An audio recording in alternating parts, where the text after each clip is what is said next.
अस्सलामुअलैकुम। आज की वीडियो में हम बात करेंगे कि अगर आपका पासपोर्ट ख़त्म हो गया है या आप उसमें कोई चेंजेस करवाना चाहते हैं, कोई तस्वीर चेंज करवाना चाहते हैं, उसमें नाम चेंज करवाना चाहते हैं आप, या फट गया है आपका पासपोर्ट, आप उसको रिन्यू करवाना चाहते हैं, तो आप अपने घर पे बैठे मोबाइल से या लैपटॉप से कैसे पासपोर्ट रिन्यूअल की रिक्वेस्ट भेज सकते हैं और आपके दिए गए एड्रेस के ऊपर, आपके घर के एड्रेस के ऊपर पासपोर्ट आपको घर के ऊपर आके मिलेगा। आपको उनके ऑफ़िस जाने की ज़रूरत नहीं है। तो उसके लिए सबसे पहले इस वेबसाइट के ऊपर अकाउंट होना लाज़मी है आपका। ये एक वीडियो मैंने बनाई थी, नीचे डिस्क्रिप्शन में उसका लिंक भी दिया गया है, वहाँ पे आप जाके देख सकते हैं कि इस वेबसाइट के ऊपर आपने अकाउंट कैसे बनाना है। अकाउंट बनाने की मुकम्मल डिटेल उसमें हमने बताई है। अगर आपका इस वेबसाइट के ऊपर अकाउंट नहीं है, तो आप वो मेरी वीडियो देख के अकाउंट रजिस्टर्ड कर सकते हैं यहाँ से। अगर आपने अकाउंट बनाया हुआ है या बन गया हुआ है आपका अकाउंट, तो यहाँ से आप इस साइट है जी onlinemrp.dgip.gov.pk। ठीक है, इस वेबसाइट पे आपने चले जाना है। मोबाइल के ब्राउज़र से चले जाएँ या आप अपने लैपटॉप के ब्राउज़र से चले जाएँ। आपने इधर चले जाना है और यहाँ पे हमने क्लिक कर देना है यहाँ पे लॉगिन के ऊपर। सबसे पहले हमने अपने इसमें अकाउंट में लॉगिन करना है अपने पासपोर्ट की रिक्वेस्ट भेजने के लिए। तो हम यहाँ से इसको लॉगिन करते हैं, अपना ईमेल आईडी और पासवर्ड देके, और ये नीचे जो तस्वीर में कैप्चा कोड दिया होता है या जो भी डिजिट लिखे होते हैं, हमने इसको वैसे ही इधर लिखना है और लॉगिन पे क्लिक कर देना है। तो यहाँ पे हम अपनी डिटेल फिल करते हैं। तो यहाँ पे हमने अपनी लॉगिन डिटेल फिल कर दी है, अपना ईमेल आईडी, अपना पासवर्ड और ये कोड हमने सेम एज़ आगे लिख दिया है। ये सब लिखने के बाद हम इधर लॉगिन पे क्लिक करेंगे।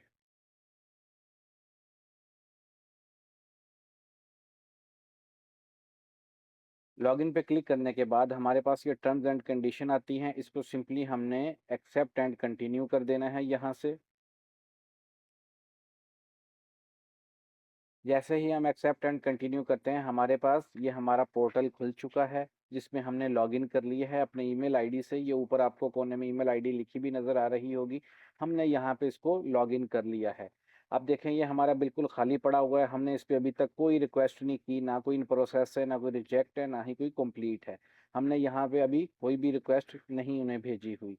तो यहाँ पे दिया गया है न्यू एप्लीकेशन, यहाँ से हम न्यू एप्लीकेशन पे भी करके न्यू एप्लीकेशन भी सबमिट कर सकते हैं। एग्जिस्टिंग एप्लीकेशन अगर हमारी कोई चल रही है जिसको हमने बीच में छोड़ दिया था, जो कंप्लीट नहीं है, तो हम एग्जिस्टिंग एप्लीकेशन भी कर सकते हैं। न्यू एप्लीकेशन पे हम क्लिक करते हैं यहाँ से। सबसे पहली चीज़ उन्होंने पूछी हुई है, are you applying from Pakistan. हम अभी आउट ऑफ कंट्री हैं, तो हम यहाँ पे लिख देंगे नो। अगर आप पाकिस्तान में हैं तो वहाँ पे आपने लिख देना है यस, हम पाकिस्तान में हैं। जैसे ही आप यस पे क्लिक करेंगे, वहाँ पे सिर्फ पाकिस्तानियों के लिए जो भी पाकिस्तान में यानी कि मौजूद हैं, रिन्यूअल ऑफ पासपोर्ट, जो सिर्फ यानी कि रिन्यूअल की ऑप्शन आ रही है आपकी कि आप पासपोर्ट रिन्यू करवा सकते हैं पाकिस्तान में रहते हुए। अगर आपने कोई मॉडिफिकेशन करवानी है, कुछ चेंज करवाना है, नाम चेंज करना है, तस्वीर चेंज करवानी है, तो उसके लिए आपको पासपोर्ट ऑफिस जाना पड़ेगा। यहाँ पे आप घर पे बैठे आप अपना रिन्यू कर सकते हैं। अगर हम पाकिस्तान से बाहर हैं, हम यहाँ पे नो करते हैं, तो हमारे पास काफ़ी सारी ऑप्शंस आ गई हैं, जैसा कि आप देख सकते हैं। लेकिन हम यहाँ पे रिन्यू पे क्लिक करेंगे क्योंकि हम अपना पासपोर्ट रिन्यू कर रहे हैं। पहली ऑप्शन पे हमने क्लिक कर दिया है पासपोर्ट रिन्यूअल के लिए, और उसके बाद लिखा हुआ है उन्होंने, आपके पासपोर्ट एक्सपायर हो चुका है या 1 साल बाकी है। यहाँ पे आपको बताते चलें कि अगर आपके पासपोर्ट की एक्सपायरी 1 साल से कम है, तो आप यहाँ पे अप्लाई कर सकते हैं ऑनलाइन रिन्यूअल के लिए। अगर 1 साल से ज़्यादा है, तब आप इसके लिए अप्लाई नहीं कर सकते। तो हमने लिख देना है येस कि 1 साल से कम है हमारी पासपोर्ट की validity.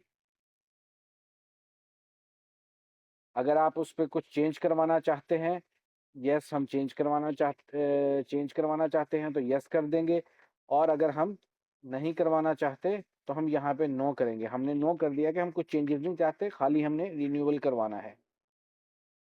Are you applying for a minor new passport? No. Have you applied any asylum? नहीं, हमने असाइलम अप्लाई नहीं किया हुआ। ये उन लोगों के लिए है जो यूरोप की तरफ रहते हैं, और यहाँ पे यूएई में, सऊदी अरेबिया में, इधर गल्फ में पूरे में यहाँ पे ये नहीं चलता। यहाँ भी हम नो कर देंगे। Please enter your 13 digit identity number. यहाँ पे हमने अपना आईडी कार्ड नंबर लिखना है। ये सारी हमने ऑप्शन ओके करनी देनी है। पहली हमने यस की है, बाकी हमने नो की हैं। ये सारी करने के बाद यहाँ पे हमने अपना आईडी कार्ड नंबर लिखना है। यहाँ पे हम अपना आईडी कार्ड नंबर लिखते हैं। आईडी कार्ड नंबर लिखने के बाद ये आगे हमारा एरो का निशान बना हुआ है, क्लिक टू वेरीफाई, यहाँ पे हम क्लिक करते हैं वेरीफाई करने के लिए। ग्रीन टिक आ गया है, यानी कि हम वेरीफाई हो चुके हैं। अब लिखा हुआ please enter your passport expiry date. ये पासपोर्ट का नंबर का उन्होंने लास्ट डिजिट बताया हुआ है। सही है, ये देखें, ये उन्होंने यहाँ पे भी हम क्लिक करें तो ये पासपोर्ट की एक्सपायरी डेट यहाँ पे वो कहते हैं लिखी हुई है। आप अपनी पासपोर्ट की एक्सपायरी देख के यहाँ पे पासपोर्ट की एक्सपायरी इंटर करें। तो यहाँ पे हमने अपने पासपोर्ट की एक्सपायरी लिखनी है। मैं हमारे पासपोर्ट में 4 महीने रह गए हैं ख़त्म होने में, इसलिए वो ख़त्म हो रहा है नवंबर में, नवंबर की 9 तारीख को। यहाँ पे हमने अपनी पासपोर्ट की एक्सपायरी लिख दी है। ठीक है, यहाँ से पासपोर्ट की एक्सपायरी लिखने के बाद हम यहाँ से इसको स्टार्ट रिन्यूअल एप्लीकेशन है, हम वहाँ पे वो स्टार्ट रिन्यूअल एप्लीकेशन पे क्लिक कर देते हैं। जैसे ही हम स्टार्ट न्यू एप्लीकेशन पे क्लिक करते हैं हमारे पास नया पेज ओपन हो जाता है जिसमें हमें 5 सेक्शन दिए गए हैं। पहला है एप्लीकेशन डिटेल का, दूसरा है पर्सनल इन्फॉर्मेशन का, तीसरा है एड्रेस और पासपोर्ट डिलीवरी का। यहाँ पे 2 एड्रेस हमने देने हैं, एक आईडी कार्ड वाला परमानेंट एड्रेस मुस्तकिल पता जो आपके आईडी कार्ड के पीछे लिखा हुआ है या नाइकॉप के पीछे लिखा होता है, और दूसरा पासपोर्ट डिलीवरी एड्रेस उस सूरत में अगर आप परमानेंट एड्रेस पे नहीं रह रहे तो हम पासपोर्ट की डिलीवरी का एड्रेस देंगे जहाँ पे हम इस वक्त रह रहे हैं। अगर आप आउट ऑफ कंट्री हैं, पाकिस्तान से बाहर हैं, तो ज़ाहिरी बात है आपके परमानेंट एड्रेस से डिफरेंट होगा पासपोर्ट की डिलीवरी का एड्रेस। तो यहाँ पे 2 एड्रेस का सेक्शन दिया गया है। अगर आप सेम एड्रेस पे रह रहे हैं तो हमने दोनों जगहों पे सेम एड्रेस लिख देना है। अगला है डॉक्यूमेंट्स और फिंगरप्रिंट्स। यहाँ पे जो भी रिक्वायर्ड डॉक्यूमेंट्स हैं वेरिफिकेशन के लिए हम वो अपलोड करेंगे और उसके बाद फिंगरप्रिंट्स है वो अपलोड करेंगे। अगला सेक्शन है इन्फॉर्मेशन रिव्यू का। यहाँ पे हमारी जितनी भी एप्लीकेशन की एंड में आके हम उसको रिव्यू करेंगे कि जो हमने डिटेल दी है वो सारी ठीक है, कहीं पे कोई गलती तो नहीं है, वहाँ पे आके इसका फाइनल सबमिशन है। तो इसलिए आखिर में सेक्शन है इन्फॉर्मेशन रिव्यू का। पहले सेक्शन में हम आ जाते हैं एप्लीकेशन डिटेल। पिछले पेज पे हमने अपना आईडी कार्ड नंबर लिखा था तो उन्होंने हमें आगे पासपोर्ट नंबर दिखा दिया था वेरीफाई करने के बाद, और हमने पासपोर्ट की एक्सपायरी डेट लिखी थी। तो हमारी ये डिटेल खुद ब खुद यहाँ पे आ चुकी है और यहाँ पे उन्होंने दिखा दिया है कि पासपोर्ट की टाइप कौन सी है, ऑर्डिनरी पासपोर्ट है। अगला सेक्शन है हमारा एप्लीकेशन प्रोसेसिंग प्रायोरिटी, नॉर्मल में चाहिए या अर्जेंट में चाहिए। अगर हम यहाँ पे नॉर्मल करते हैं तो यहाँ पे वो हमें 3 वीक्स का टाइम दिखा रहा है। अगर हम यहाँ पे अर्जेंट सेलेक्ट करते हैं तो वो 2 हफ्ते का टाइम दे रहा है हमें।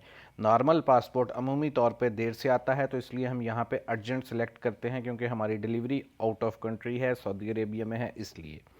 आगे वो हमसे पूछ रहा है पासपोर्ट के कितने पेजेस वाला आपको चाहिए, 36 पेजेस या 72 पेजेस। तो हम यहाँ पे 36 पेजेस सेलेक्ट करते हैं। पासपोर्ट की वैलिडिटी कितनी चाहिए, 5 साल या 10 साल। अगर हम यहाँ पे 5 साल करते हैं तो ये ऊपर राइट साइड पे आप देखें इसकी फ़ीस है 19,575 रुपये। अगर हम यहाँ पे 10 साल के लिए करते हैं तो 5,000 रुपये फ़ीस ज़्यादा हो जाती है, 23,338 रुपये। यानी कि 5 साल और 10 साल के पासपोर्ट में 36 सफ़ों वाले पासपोर्ट में 23,000 रुपये का बन रहा है और 5,000 रुपये का डिफरेंस है। सिर्फ 5 साल का बनाएं तो 19,500 का है, 10 साल का बनाएं तो 23,338 का है। ये डिटेल आपने यहाँ पे देने के बाद यहाँ पे आपने अपनी फ़ोटो अपलोड करनी है जो कि पासपोर्ट के ऊपर प्रिंट होके आएगी। फ़ोटो के लिए उन्होंने अपनी गाइडलाइंस दी हुई हैं कि आपकी तस्वीर 6 महीने से पुरानी नहीं होनी चाहिए। दूसरा उन्होंने लिखा हुआ है कि वाइट बैकग्राउंड के साथ आपकी फ़ोटो होनी चाहिए। और थर्ड इसका है कि ग्लासेस नहीं पहने होने चाहिए, यानी कि चश्मा वगैरह नहीं पहना होना चाहिए फ़ोटो बनवाते वक्त आपने। और ये नीचे उन्होंने फ़ोटो का साइज़ दिया हुआ है। यहाँ पे नीचे उन्होंने डाउनलोड फ़ोटोग्राफ गाइडलाइंस भी दी हुई हैं कि किस साइज़ की किस तरह की फ़ोटो होनी चाहिए। यहाँ से हम अपनी फ़ोटो सेलेक्ट करेंगे, सेलेक्ट करने के बाद अटैच करने के बाद यहाँ से हम अपनी फ़ोटो अपलोड कर देंगे। यहाँ पे हमारी फ़ोटो भी अपलोड हो गई है, कोई एरर नहीं आया, नीचे फ़ोटो का साइज़ वगैरह ठीक है, वाइट बैकग्राउंड में है। तो यहाँ से ये डिटेल हमने अपनी एप्लीकेशन डिटेल में ये फिल करने के बाद नीचे आ जाते हैं। नीचे उन्होंने लिखा हुआ है कि आप अपने करीबी पासपोर्ट ऑफिस का बताएं कौन सा है।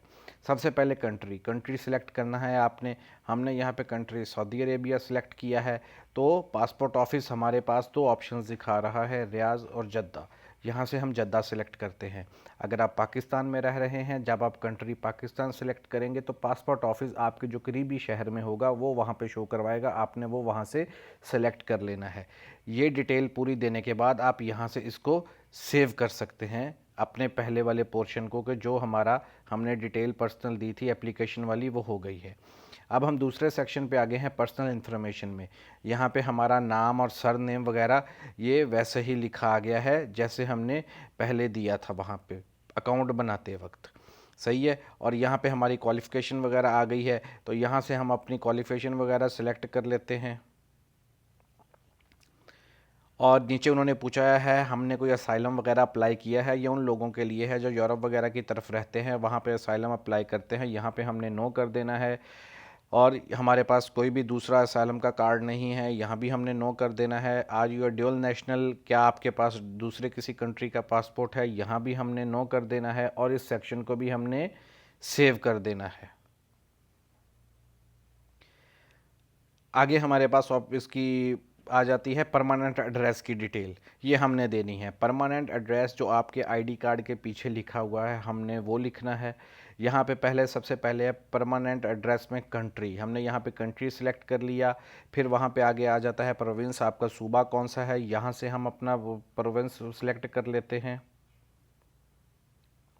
और आगे हमने सिटी का नेम देना है यहाँ पे कि किस सिटी में आप रह रहे हैं। पोस्टल कोड क्या है, अगर आपको पोस्टल कोड नहीं पता आपके शहर का तो आप गूगल से भी लिख के निकाल सकते हैं। अपने शहर का नाम लिखिए, आगे लिखिए पोस्टल कोड, तो वहाँ पे आ जाएगा, आप अपना पोस्टल कोड यहाँ पे निकाल सकते हैं।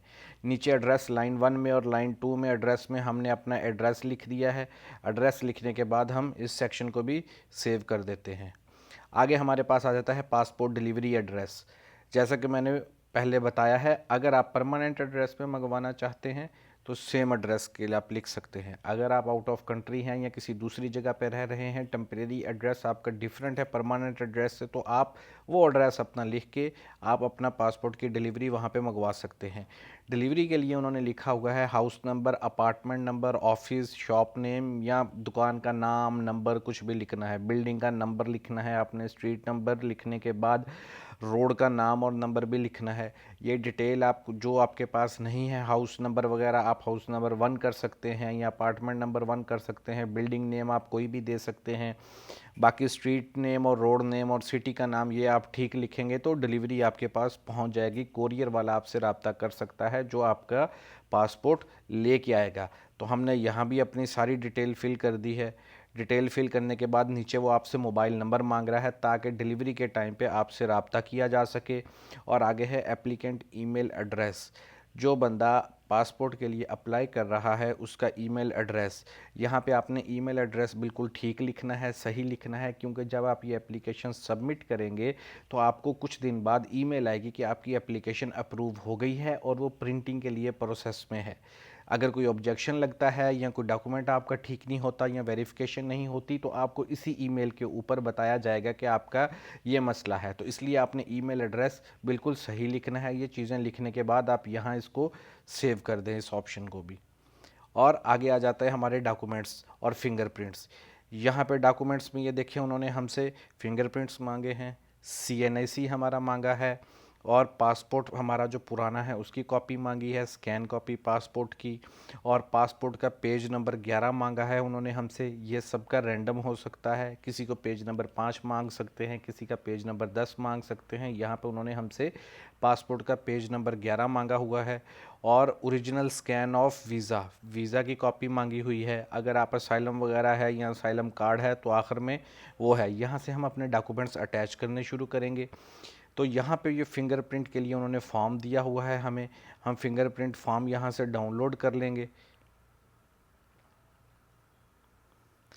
फिंगरप्रिंट फॉर्म डाउनलोड करने के बाद ये देखें, ये उन्होंने हमें बॉक्सेस दिए हुए हैं जिसके ऊपर NA लिखा हुआ है, नॉट एप्लीकेबल या नॉट रिक्वायर्ड। इसको आप फिल करने की ज़रूरत नहीं है। बाकी जो फिंगरप्रिंट्स के खाने खाली हैं हमने वहाँ पे अपने फिंगरप्रिंट्स देने हैं।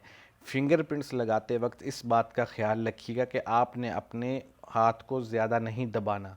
उससे ये होता है कि आपके जो फिंगरप्रिंट्स होते हैं, ये लाइनें जो हाथ की होती हैं वो ज़्यादा साथ मिल जाती हैं, तो फिंगरप्रिंट्स आपके रीडेबल नहीं रहते, वेरीफाई नहीं हो पाते। इसलिए आपने फ़िंगरप्रिंट सही से करके लगाने हैं।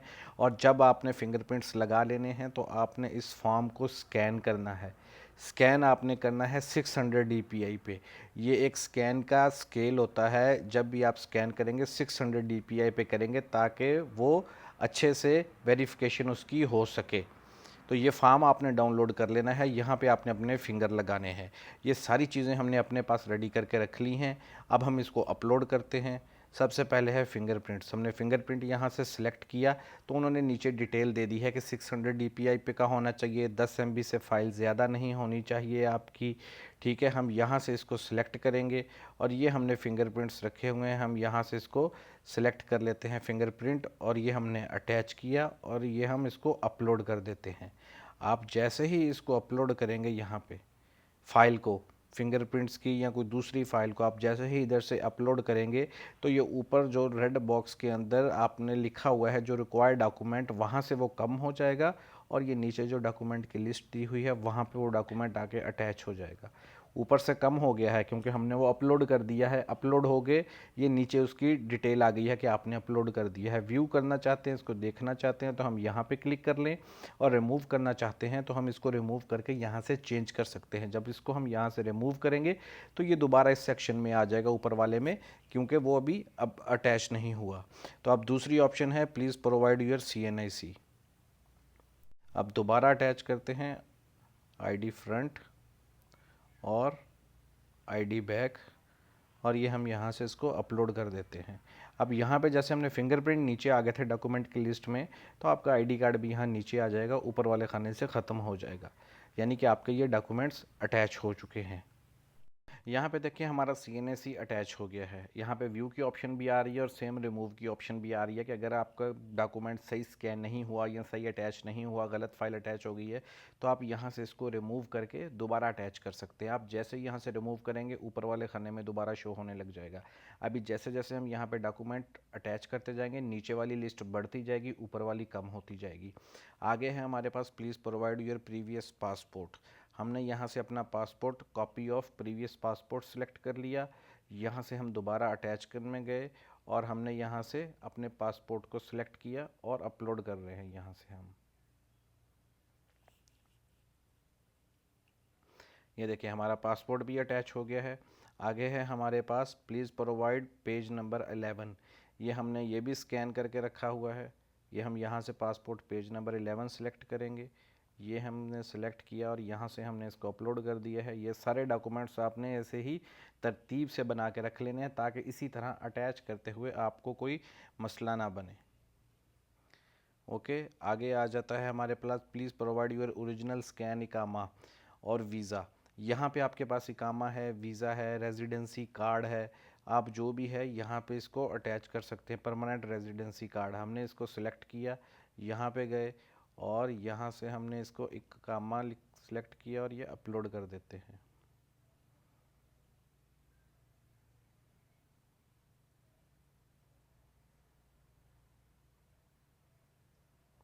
हमारे ये देखें सारे डॉक्यूमेंट्स अटैच हो चुके हैं। अब यहाँ पे कोई भी डॉक्यूमेंट बाकी नहीं है। जिस तरह वो पहले रेड बॉक्स बना रहा था सब ख़त्म हो गया है। क्यों? क्योंकि हमने ये सब अपने डॉक्यूमेंट नीचे अटैच कर दिए हैं, इनकी लिस्ट आ रही है। ठीक है, डॉक्यूमेंट अटैच हो गए हैं आपके सारे। इसको यहाँ से हम सेव कर देते हैं अपनी एप्लीकेशन को।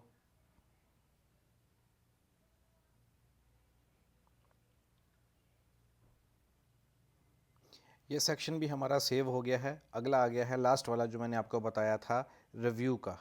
हम अपनी यहाँ पे पूरी डिटेल आ रही है हमारी, ये हम यहाँ पे पूरी रिव्यू कर लेंगे। कहीं कोई गलती तो नहीं है, इसको अच्छे से देख लें। कहीं भी कोई गलती हो तो आप जाकर उसको ठीक कर सकते हैं। ये सारा रिव्यू करने के बाद आपने नीचे आ जाना है।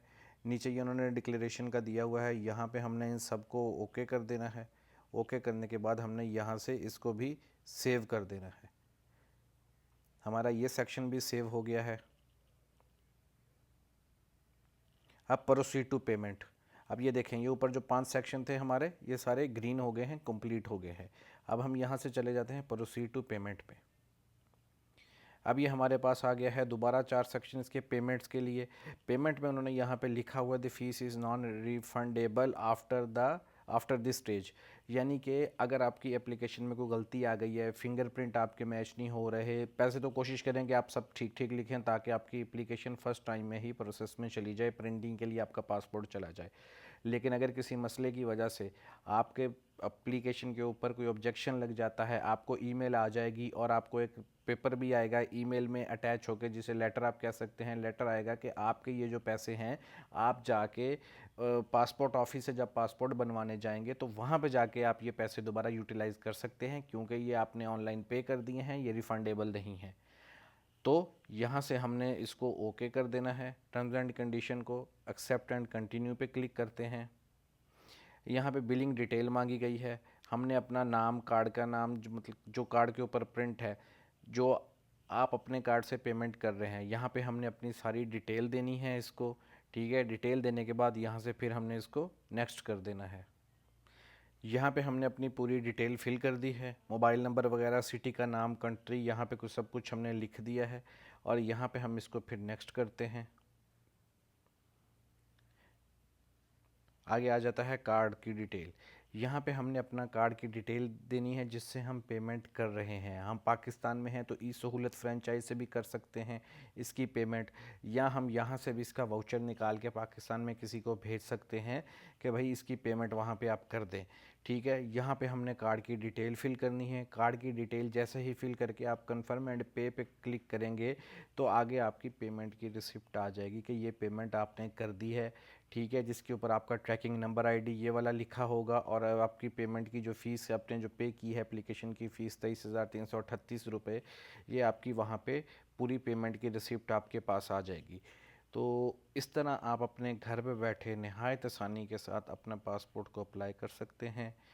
और वीडियो अच्छी लगी हो तो वीडियो को लाइक कीजिएगा, चैनल को सब्सक्राइब कीजिएगा, और ताकि मज़ीद आने वाली वीडियो भी आप तक पहुंच सकें। और इसी के साथ इजाज़त चाहते हैं। अल्लाह हाफिज़।